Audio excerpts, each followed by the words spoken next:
ये सवाल मैंने क्यों लिया है? प्लस भाई एक चीज समझना, बच्चा जनरली क्या करता है, वो जैसे ही कोसेक थीटा देखता है 5/3 एक ट्राइंगल बना लेता है, ट्राइंगल से वो सेक थीटा की कैलकुलेशन करता है, कॉट थीटा की करता है और कॉट स्क्वायर थीटा की करेगा और फिर उत्तर निकाले। कई बार क्या होता है कि इस कैलकुलेशन में टाइम भी ज्यादा लगता है और दूसरी चीज है कि गलती होने के चांसेस भी ज्यादा रहते हैं, कहीं परपेंडिकुलर हाइपोटेनस हो गया, मिस्टेक हो गया। तो जब भी कभी ऐसा सवाल आता है तो बच्चे को ये पता होना चाहिए कि मैं अगर आइडेंटिटी का इस्तेमाल कर लेता हूं और इसको शॉर्टेस्ट फॉर्म में ले आता हूं तो काम जल्दी हो सकता है।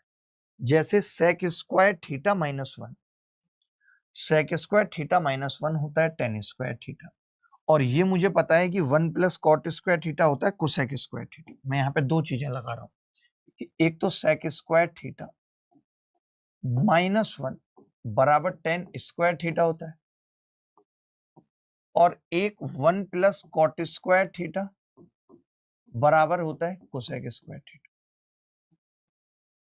अब आप ही देखिए कि इस सवाल में मेरी कैलकुलेशन कितनी कम हो गई कि मैंने जैसे इसको टेन स्क्वायर थीटा लिखा तो ये टेन स्क्वायर थीटा और कॉट स्क्वायर थीटा मिलके वन बन गए।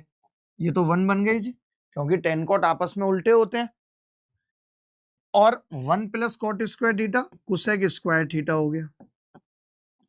अब आप ही बताइए, कोसेक स्क्वायर थीटा तो आसानी से निकल सकता है क्योंकि कोसेक थीटा की वैल्यू दे रखी है, तो ये कितना आ गया जी 25/9। आप सोचिए कि इस सवाल में मुझे कोई कैलकुलेशन नहीं करनी पड़ी, मुझे आइडेंटिटी पता थी तो मैंने इस सवाल का उत्तर डायरेक्ट निकाला।